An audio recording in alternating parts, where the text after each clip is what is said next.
Thank you, Madam Speaker. Madam Speaker, let me begin by extending our deepest condolences to the Right Honourable Jackson Mthembu, the Government Chief Whip, and his family on the tragic loss that they suffered in the early hours of yesterday. There can be nothing that prepares a parent for the loss of a child. It is a complete reversal of the natural order. And in times of tragedy, it's sometimes good to turn to the writings of the ancient Greeks, and in this instance, the writings of Aeschylus. And I quote, "And even in our sleep, pain which cannot forget falls drop by drop upon the heart, until in our own despair, against our will, comes wisdom through the awful grace of God."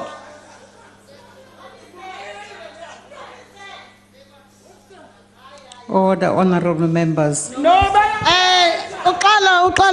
Madam Speaker. Madam Speaker.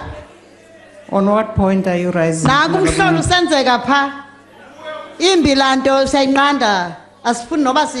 take your seat, honourable member. Honourable members, please, can we respect the House?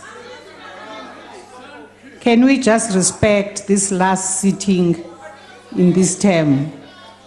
Please proceed, Honourable Steenhuisen. The Chief Whip and his family remain in our thoughts and prayers at this difficult time. And just like that, here it is, the end of the Fifth Parliament. And so, Madam Speaker, to you, I start with a confession. It was the first sitting of the Fifth Parliament, and the Honourable Waters and I had newly been installed into the office of Chief Whip and Deputy Chief Whip, respectively. And the order paper duly arrived at our office, and much to our horror, there were about 16 or 17 items on the order paper for which we had not prepared speakers. Well, you can imagine the set of an absolute panic in the Chief Whip's office, running around, phoning members, telling them to urgently prepare speeches with 2 hours to go before the House sat. And we ran around like that for about 30 to 40 minutes before one of the staff members in my office put us out of our misery when they pointed out that 17 of those items were below the line. You never stop learning in Parliament, and I think that's one of the great things. No matter how much you think you know the rules, no matter how much you think you know the traditions, you learn something new every single day. And I think it's been a tumultuous 5 years, but I think it's also been an exciting 5 years. I think it's been an interesting 5 years. Yes, there's been a number of negatives.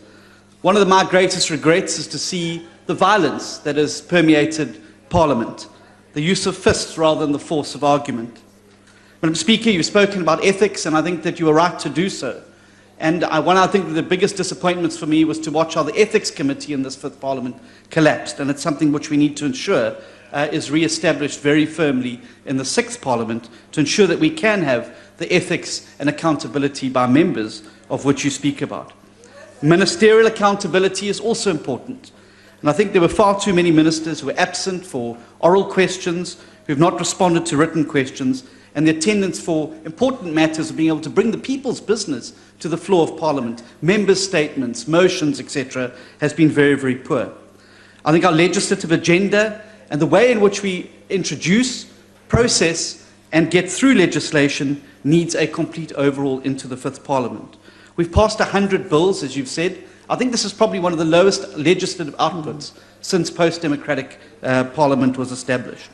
And it is one of our key constitutional obligations, and I think it's a matter that's going to require.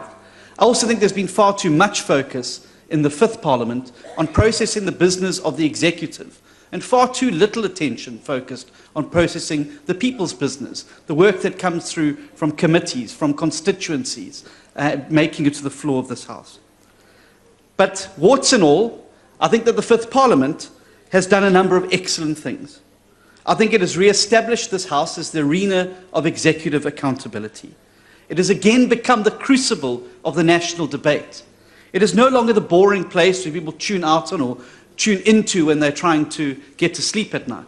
People are excited to see what's happening in Parliament. They're excited to see the debate, and that's a good thing. The more of our people that we can involve in our process, get interested to see how this House can be used as an instrument for their aspirations and their dreams, the better it's going to be for us, establishing truly a people's parliament. We've also had some great highlights. We saw off a president. Now, the DA, as you know, put on 8 motions of no confidence before it became fashionable to do so.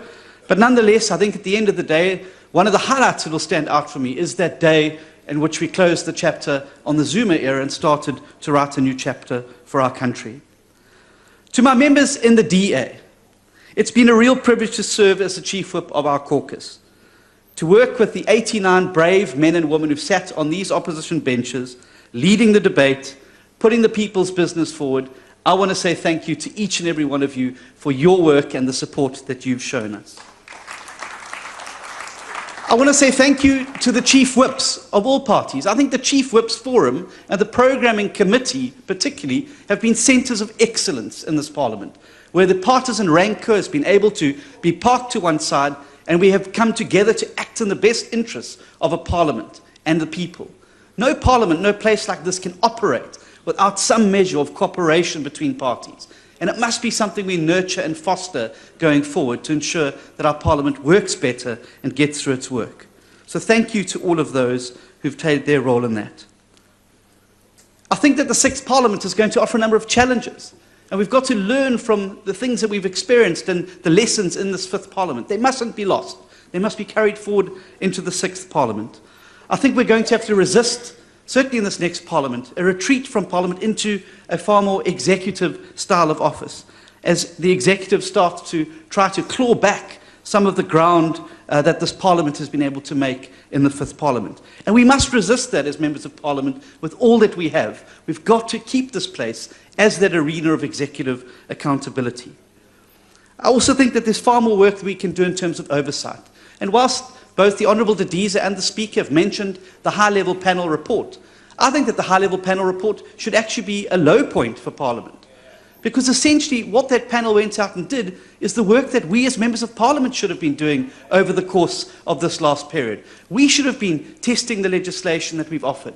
And I definitely think that we need to ensure that there's greater synergy between what we do here and the National Council of Provinces, where we don't turn the upper house into a mini NA, but rather unleash them to be able to do the work that they need to do, particularly that oversight.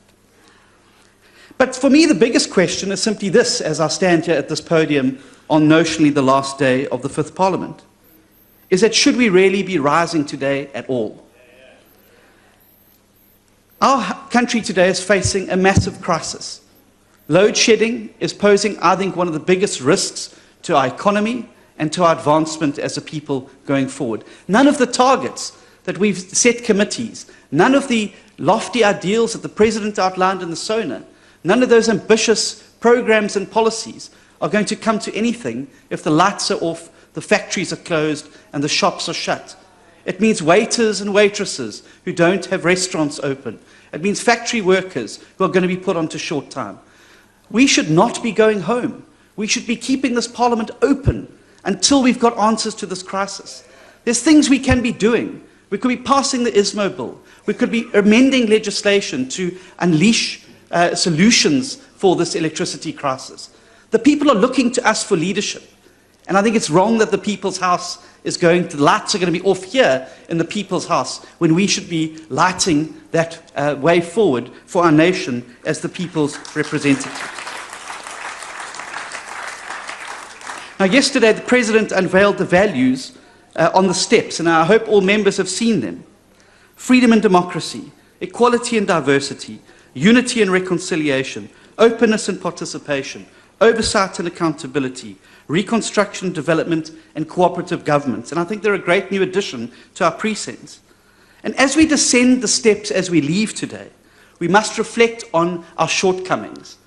Have we really lived up to every one of those values over the course of the last 5 years? But as we ascend those steps, when we return into the 6th Parliament, we must every day work as hard as we can to internalize them, to carry them through into everything that we do, whether it's in a committee or in the plenaries or in many plenaries as we're going to be having. Are we living up to those values? Are we placing those values that proudly adorn the steps now of the NA and the NCOP in the work that we do as the people's representatives? So the Chief Whips of all parties, thank you very much for cooperation. Madam Speaker, I know we've had our moments, but it's really been great fun working with you and getting to know you over the course of the last 5 years.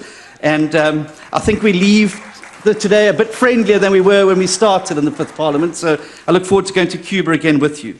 To the Chamber staff, the NA table, all the people who work behind the scenes, thank you for the work that you do on a daily basis, making this wonderful institution work.